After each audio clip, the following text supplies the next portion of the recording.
17. Estamos en la semana 18 del libro de los Hechos, 18 semanas en esta aventura que comenzó cuando Jesús dejó a sus discípulos y les dijo que esperaran en Jerusalén la promesa del Padre.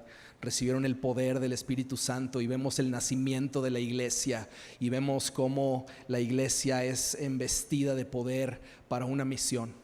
Y la iglesia empieza a predicar a Jesús con valor, con denuedo, con valentía. Y en ese contexto Pedro se levanta y predica un mensaje extraordinario, lleno de verdad y de profunda teología. Y puedes seguir los mensajes en los que nos hemos encontrado en esta temporada en la aplicación o en la página web. Y hemos visto cómo Dios utiliza personas ordinarias con un poder extraordinario para una obra gloriosa. Y Dios en su deseo de tocar el mundo encomienda el ir y predicar el evangelio y hacer discípulos a esta naciente comunidad de creyentes, esta comunidad de la palabra y del Espíritu. Amaban la palabra y seguían la guía del Espíritu Santo en todo lo que hacían. Una comunidad apasionada por las personas, con devoción a Dios y devoción a las personas. Y vemos cómo el reino se extiende y cómo cuando Jesús parte comienza su legado. Vemos a Pedro levantarse, vemos ahora a Pablo levantarse y a Bernabé y a Silas y a Timoteo y a los discípulos tomar su lugar, y a Santiago y cada uno de ellos tomando su lugar en la historia de Dios y la historia de la iglesia, y cómo la iglesia de Antioquía se levanta a ser una iglesia significativa en el libro de los Hechos y el primer viaje misionero de Pablo. Y vemos cómo la vida de Bernabé se invierte en uno e invierte un legado que hoy le debemos a Juan Marcos y le debemos a Pablo, y vemos tantas cosas suceder en el libro de los Hechos. La semana pasada Iván predicó un mensaje extraordinario del momento en el que Pablo y Silas están en prisión, y conocen a Lidia también en este viaje por Macedonia.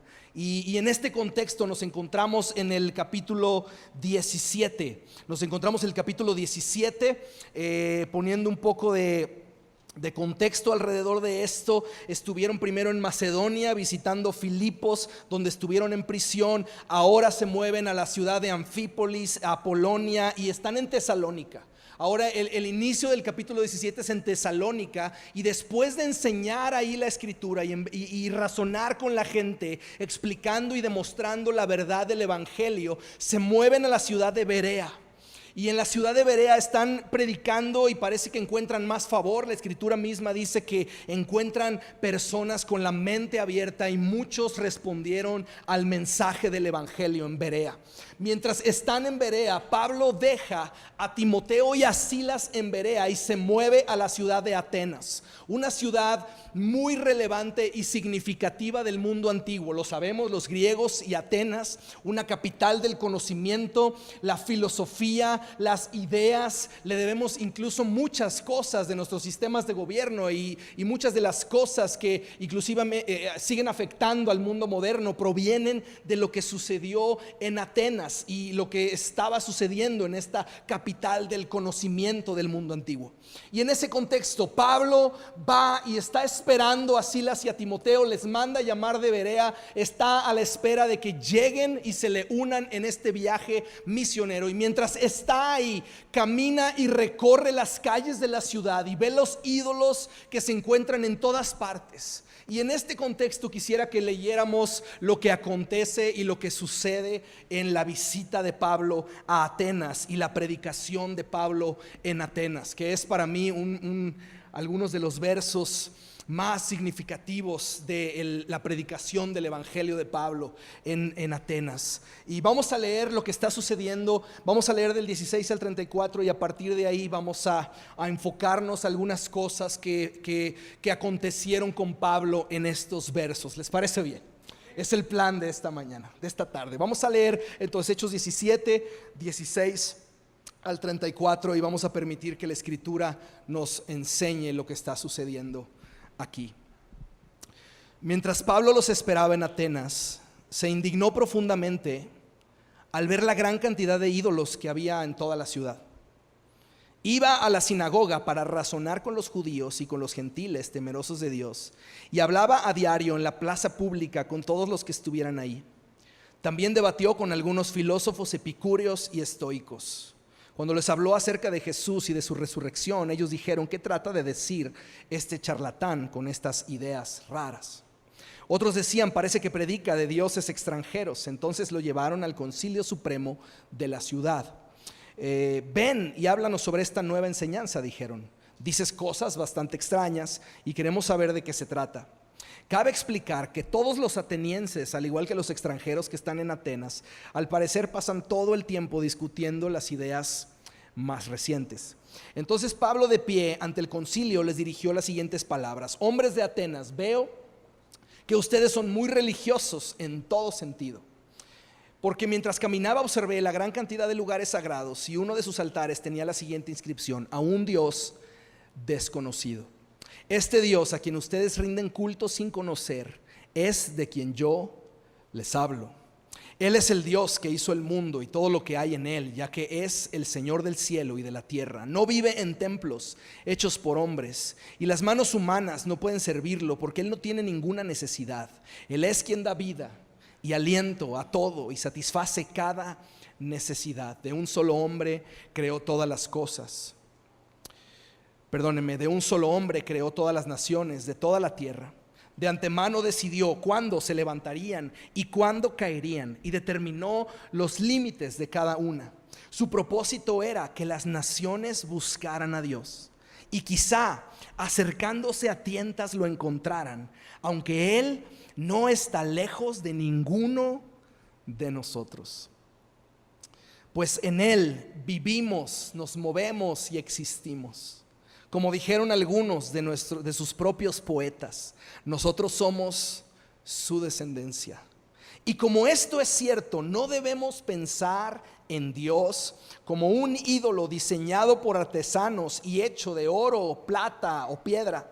En la antigüedad, Dios pasó por alto la ignorancia de la gente acerca de estas cosas.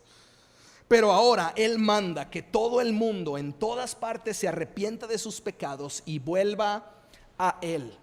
Pues Él ha fijado un día para juzgar al mundo con justicia por el hombre que Él ha designado, y les demostró a todos quién es ese hombre al levantarlo de los muertos. Cuando oyeron a Pablo hablar acerca de la resurrección de los muertos, algunos se rieron con desprecio, pero otros dijeron: queremos oír más sobre este tema más tarde. Con esto terminó el diálogo de Pablo con ellos, pero algunos se unieron a él y se convirtieron en creyentes. Entre ellos estaba Dionisio, un miembro del concilio, una mujer llamada Dámaris y varios más. Y aquí tenemos este momento en el que Pablo está caminando por Atenas y está observando la idolatría en la ciudad. Está observando la gran cantidad de monumentos a una gran diversidad de dioses que había en Atenas. Este monumento levantado en adoración a un Dios desconocido, porque podemos adorar a Dios sin incluso no conocer a Dios. Y tenemos aquí a estos griegos, a estos atenienses que están adorando una gran diversidad de dioses, y mientras Pablo camina por estos lugares, él ve la idolatría y él dice que se siente profundamente, fíjense lo que dice el verso 16, dice: se indignó profundamente, es decir, tenía una profunda indignación. Y es interesante ver cómo Pablo alrededor de todo el capítulo 17 está enseñando, está predicando, está en la plaza con quien esté en la plaza, razonando con las personas y explicándoles desde la palabra que Cristo Jesús es el Mesías, que Cristo Jesús es verdad, que no hay otro camino a Dios más que Cristo Jesús. Está conversando con las personas, está demostrándole a las personas, está enseñándole a las personas desde la Escritura. Porque realmente para Pablo había una claridad total de que el evangelio era la única idea y era la única verdad que prevalecía. En medio de un mundo de ideas y en un mundo que tiene una gran diversidad de opiniones acerca de Dios, Pablo estaba seguro de que el evangelio era verdad, no solamente porque era convincente en su razonamiento, sino porque Pablo había tenido una experiencia con Jesús. Y no hay nada más poderoso que una mujer y un hombre con una experiencia. Porque puedes entender a Dios, pero si tienes un encuentro con Dios, eso lo cambia todo. Porque puedes saber de Dios, pero puedes no conocer a Dios. Los atenienses estudiaban a Dios, incluso veneraban en cierto sentido a este Dios desconocido sin conocer verdaderamente de quién se trataba este Dios. Y actualmente lo vemos en tantas maneras y de tantas formas, como el mundo nos invita a mantener a Dios en lo privado. Dios es un tema tabú. La religión, algunos dicen no hables de fútbol, ni de política, ni de religión. No es cierto. Es incómodo porque este tipo de cosas se mantienen en lo privado, se mantienen para ti mismo. Si sigues a Dios, síguelo a tu manera. Es incómodo hablar de estas cosas en público, y más hablando con una autoridad, de decir que lo que tú piensas es verdad y no hay otro camino para acercarte a Dios más que Cristo Jesús. Sin embargo, Pablo está predicando con valor y está predicando con denuedo, siendo que el mundo le llama tema incómodo, tema privado, tema cerrado. Pablo está predicando con pasión, con claridad y con denuedo, porque para él Jesús no era solamente un conocimiento más, era una experiencia personal. Un encuentro con Jesús siempre es personal, pero nunca es privado. Lo que Jesús hace es imposible de callar, es imposible de guardar en secreto, porque lo que Jesús hace es una evidencia clara en tu vida de que tu corazón ha sido transformado, y la gente lo ve porque Jesús se te nota. Jesús siempre se te nota. Un encuentro con Jesús produce cambios internos y da evidencias externas. Y Pablo era tal su pasión que a lo largo de todo el capítulo 17 subrayé todas las veces que dice que Pablo estaba enseñando, razonando, explicando, conversando con cualquier persona que se acercara. Ahora, el método de evangelismo de Pablo era llegar a la ciudad, ir a la sinagoga, predicarle a aquellos que entendían el contexto del Mesías y de Yahweh, y después iba a las plazas públicas a predicar a todo aquel que pasara por enfrente de él. Porque, familia, el evangelio es tan necesario en la iglesia como lo es en las plazas públicas de nuestra ciudad. ¿Por qué? Porque hay algunos que siguen perdidos en religiosidad y otros que siguen perdidos en sus pecados.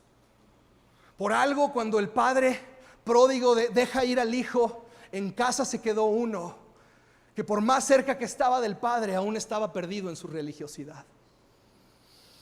Y vemos en este sentido cómo Pablo verdaderamente ha sido transformado, su vida ha sido cambiada, y es evidente que algo sucedió cuando tuvo ese encuentro con Jesús que lo movía a arriesgar su vida, a enfrentar burlas. Vemos cómo decían este charlatán de ideas baratas, y Pablo una y otra vez predicando el evangelio, aun que el resultado fuera que algunos escucharan, muchos escucharon o nadie escuchara. Pablo predicaba con la misma pasión, sabiendo que solamente el evangelio es la verdad y es el poder de Dios para salvar y para transformar la vida del ser humano.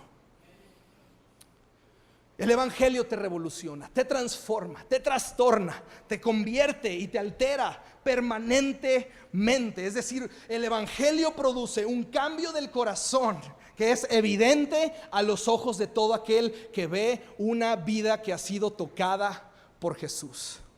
Pablo sentía el peso en su propio corazón de haber sido perdonado, regenerado, limpiado y creado de nuevo en Cristo Jesús. Él lo sentía, y era tan claro este peso en su vida que no podía silenciar la verdad. El evangelio verdaderamente era una evidencia en su vida. Estamos juntos esta tarde. Un encuentro con Jesús. Porque la belleza del evangelio no es lo que gano, sino aquello que pierdo. Perdí el temor, perdí la vergüenza, perdí la falta de perdón que antes tenía, y gané esperanza, gané paz, gané perdón, gané reconciliación con Dios. La belleza del cristianismo entonces no es aquello que gano, sino aquello que he perdido cuando vengo a los pies de la cruz y he soltado mi vergüenza Y he podido perdonar y he recibido perdón y ahora estoy incluido en la familia de Dios por la eternidad. La belleza del evangelio no es aquello que gano, sino aquello que en la cruz perdí. A Jesús no lo puedes esconder, ¿cierto? Cuando Jesús ha hecho algo en tu vida, necesitas hablar lo que Jesús hizo en tu vida. Y aquí está Pablo, un hombre intenso, recorriendo millas y miles de kilómetros por todo el mundo conocido, predicando el mensaje de que solo Cristo Jesús salva, en medio de un mundo que te dice: guarda silencio, manténlo personal, manténlo privado. Pablo dice: todos necesitan saber que solamente hay un Dios, en medio de una multitud de opciones de dioses a los cuales adorar, en medio de una generación que sigue dioses a su propia imagen y a su propia semejanza. Hay un solo Dios que salva. Hay un solo Dios verdadero. En Él vivimos, en Él nos movemos y en Él existimos, dice Pablo.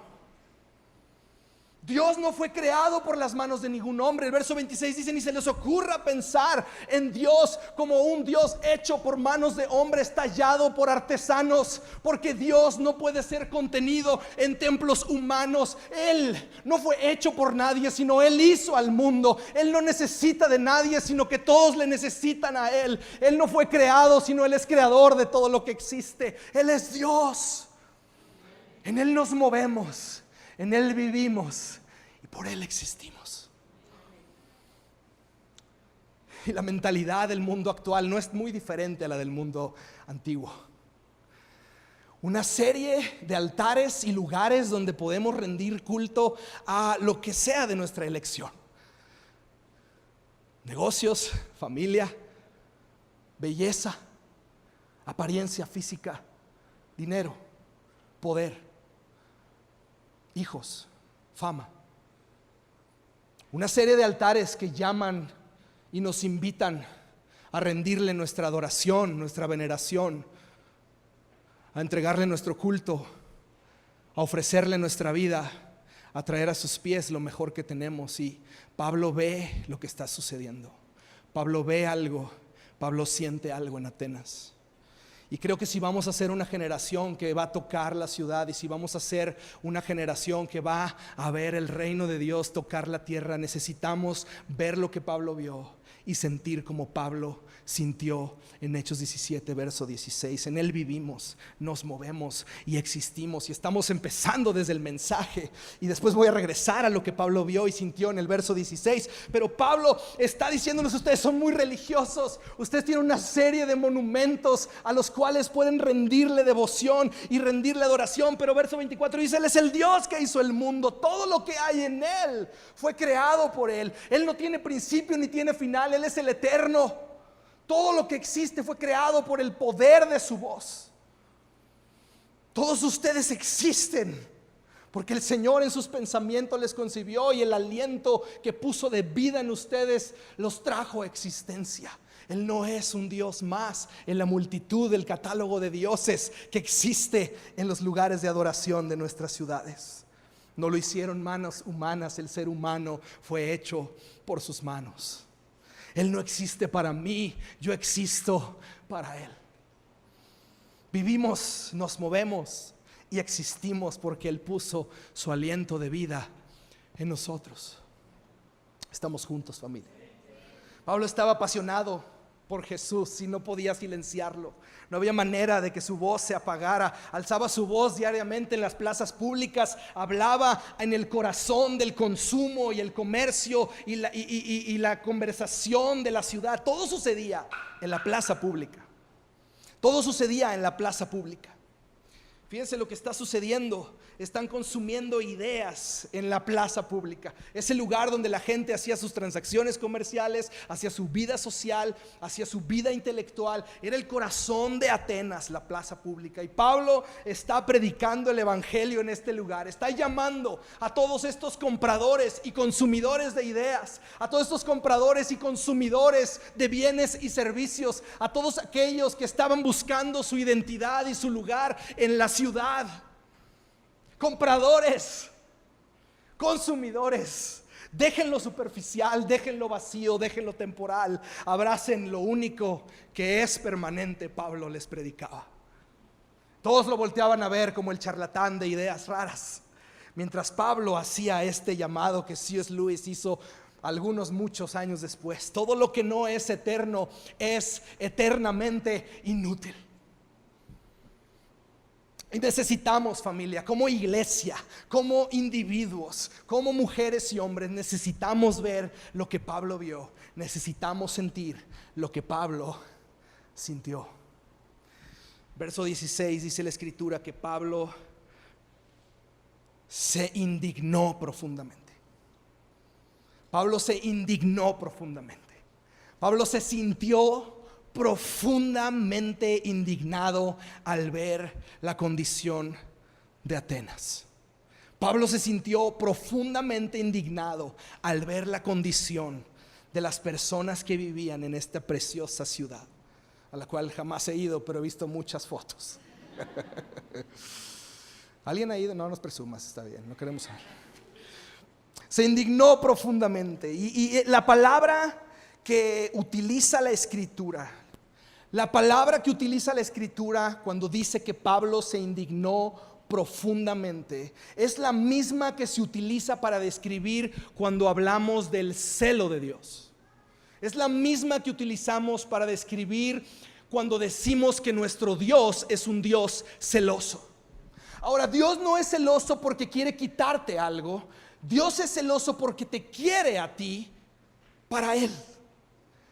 Y precisamente el sentir del corazón de Pablo era una profunda indignación. Era un celo por el corazón de Atenas. Era un celo por las personas que estaban ignorando la verdad. Era un celo por las personas que caminaban a adorar cada quien al Dios que le acomodaba y le convenía. Era un celo por ver a las personas desviadas de la verdad, apartadas de Dios, completamente alejadas de Cristo. Y era ese celo de Dios el que le consumía. Es ese celo de cuando ves a alguien que amas caminar hacia un precipicio. ¿Alguna vez has sentido esto? ¿Alguna vez has visto a alguien que amas cometiendo errores que arruinan su vida? ¿Alguna vez te ha tocado sentir ese dolor? Es una combinación de indignación y de compasión. Es una combinación de indignación y de compasión. Es un sentir que dice: no puedo soportar que aquella a quien amo se encuentre entregándosele a esa cosa. ¿Alguna vez te has sentido así? Ese es precisamente el celo de Dios, y esa es la profunda indignación que Pablo sentía, y creo que es la profunda indignación que necesitamos sentir para poder tener el valor y la pasión de Pablo para hablar la verdad a una generación que es indiferente, hablar la verdad a una generación que consume toda clase de ideas, hablar la verdad y tener el valor de predicar a Cristo en medio de una generación que está cómoda creyendo lo que quieras, porque el peligro para el creyente hoy en día no es la persecución, es la indiferencia. Vivimos en una cultura que dice: Jesús, dale, adoras esa piedra, qué bueno, adoras esa tabla, qué bueno. Vivimos en una generación absolutamente indiferente. Tú crees a Dios a tu manera, pero si vamos a tocar el corazón de la ciudad y si vamos a llamar a algunos a salvación, necesitamos tener y sentir la profunda indignación que Pablo sintió al ver los ídolos en la ciudad de Atenas, al ver los ídolos en la ciudad de Guadalajara, a ver al ídolo del dinero, a ver al ídolo del adulterio, a ver al ídolo de celebrar la belleza, a ver al ídolo que está detrás de todas las cosas que son buenas, pero hemos convertido en altares donde entregamos nuestra adoración. La belleza del amor es que lo opuesto al amor no es ira, es indiferencia. El amor se ve como una mezcla de pasión y compasión. Estamos juntos. Cuando amas de verdad, estás lleno de compasión y de indignación al mismo tiempo. ¿No es así? Cuando amas de verdad, dices: te amo y te quiero en mis brazos, no en los brazos de esa cosa. Papás, ¿Alguna vez te has sentido así? Puedes sentir y relacionarte con el corazón del Padre cuando está viéndonos voltear, abrazar y rendir nuestra adoración y nuestros mejores años a los ídolos de la cultura en la que vivimos. Te amo y te quiero en mis brazos. Y Pablo, lleno de celo, predicaba y razonaba con amor y compasión. Porque déjame decirte algo, la iglesia por demasiado tiempo ha tratado solamente de tocar al mundo con pura verdad. Si solamente tienes indignación, nunca tendrás el valor, la compasión para amar y valorar a las personas. Pero si no tienes indignación, nunca tendrás el valor de decir la verdad. Necesitamos sentir algo de indignación para poder decir la verdad con amor. Es tiempo de que la iglesia se levante y nos demos cuenta, familia, cuando Juan en el capítulo 1 del Evangelio está diciendo: y vimos su gloria. Juan 1:14 dice: y vimos su gloria como la del unigénito del Padre, y lo describe en dos sentidos. Dice que Jesús estaba lleno de gracia y estaba lleno de verdad. Jesús estaba lleno de gracia y estaba lleno de verdad. Déjame decirlo de esta manera: cuando Jesús estaba acercando a la muerte de Lázaro, ¿se acuerdan cuando va camino a encontrarse con Lázaro? Lázaro está muerto. María viene corriendo con Jesús y le dice: Jesús, si tan solo hubieras llegado, mi hermano no estaría muerto. ¿Se acuerdan? Y dice la escritura que Jesús lloró. Minutos después, misma aseveración, llega Marta y le dice: Jesús, si hubieras llegado, mi hermano no estaría muerto. Y Jesús dice: yo soy la vida. Porque déjame decirte algo, familia, Jesús está tan lleno de lágrimas como está lleno de verdad. Y si vamos a tocar al mundo, necesitamos lágrimas y necesitamos verdad, necesitamos compasión y necesitamos el valor de decir y hablar la verdad de que solo Jesús salva en un mundo que celebra la diversidad de ideas.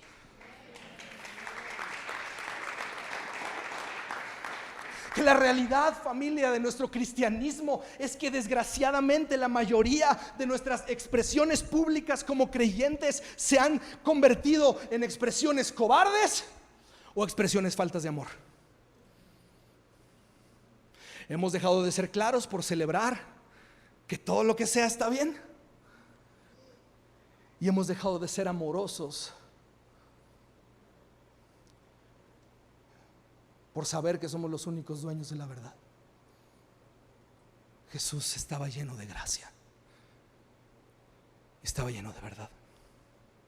Si vamos a tocar el mundo, necesitamos estar llenos de gracia, necesitamos estar llenos de verdad, y necesitamos estar dispuestos a pagar el precio del desprecio y la vergüenza de ser claros, pero llenos de amor.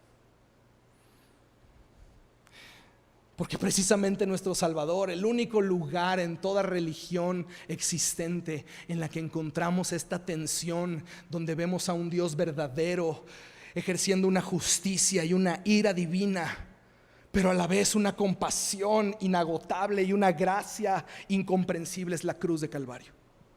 Vemos a un Dios justo ejerciendo el castigo, y vemos a ese mismo Dios convirtiéndose en la propiciación de nuestros pecados.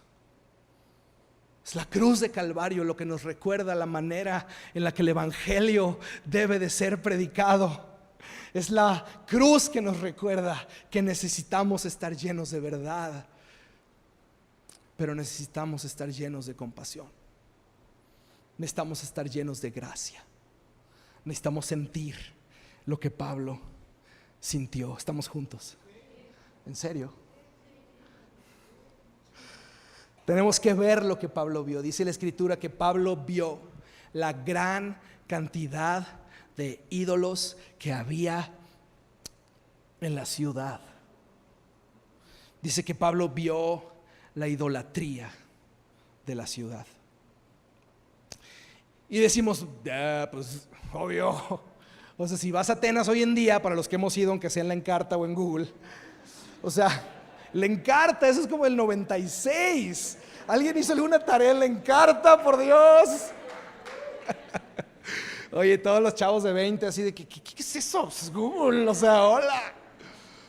Googléalo.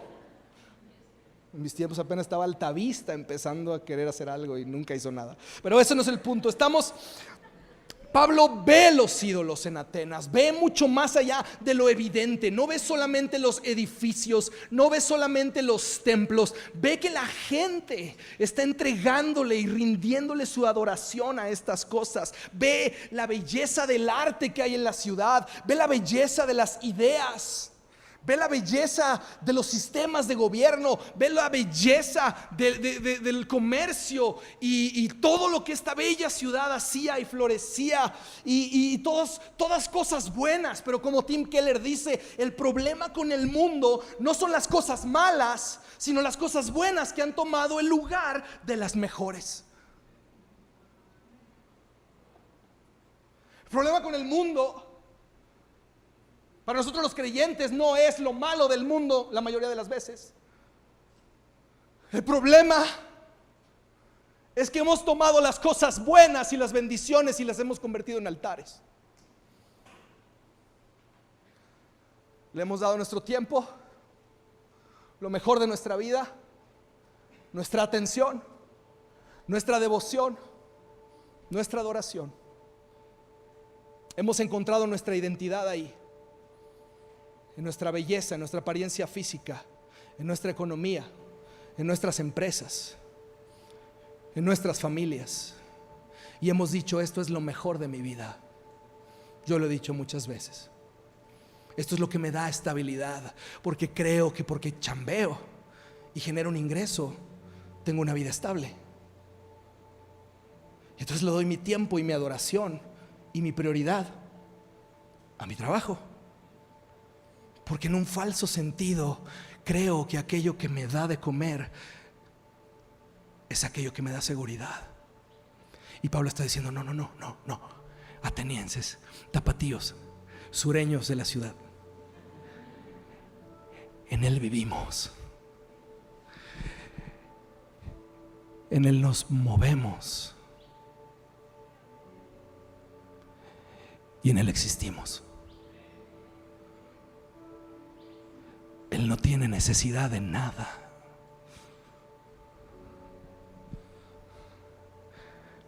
Pero te desea más que a nada.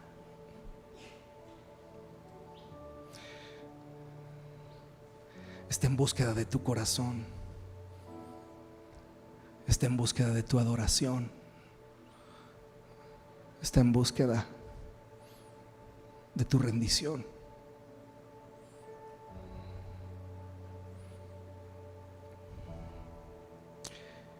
Por eso dice C.S. Lewis que aquel que tiene Cristo y a todo lo demás no tiene más que aquel que solamente tiene a Cristo.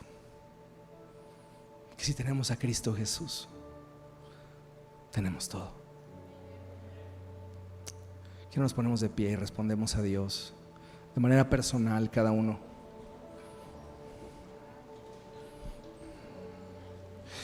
Y sabes, muchos de nosotros estamos luchando.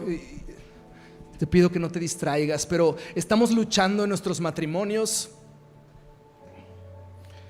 estamos luchando en nuestros trabajos, en nuestros negocios, estamos luchando en nuestras familias.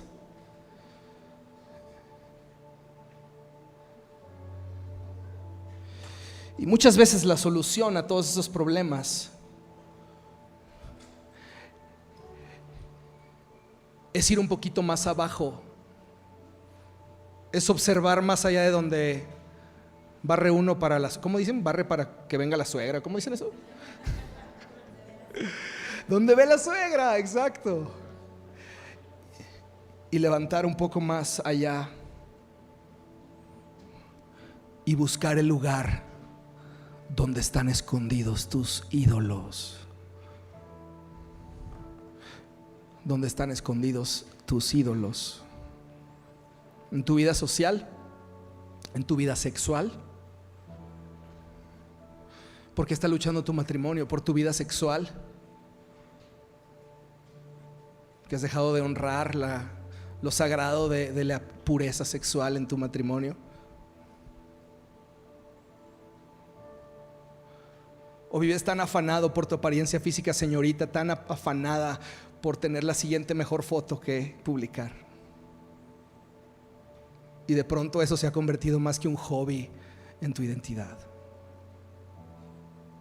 Porque esa empresa y ese negocio que te ha dado tanto, de pronto absorbe y consume tu vida, tus días, tu economía. O esos hijos que amas. Yo muchas veces me he preguntado si mis hijos no serán mis ídolos. Mi esposa no será mi ídolo. Porque todo encuentra un lugar saludable en la vida cuando venimos al altar de Dios a reconocer que hay algunas cosas que están fuera de orden. Y decimos: Señor, yo no quiero altares más en mi vida. Yo quiero que solamente tú seas mi todo en todo. Aquí está. Aquello que antes adoraba y veneraba, ya no quiero que de aquí venga mi seguridad. Quiero que de ti venga mi todo. Quiero que de ti venga mi todo. Quiero que de ti venga mi todo. Y entonces mi postura en la adoración cambia.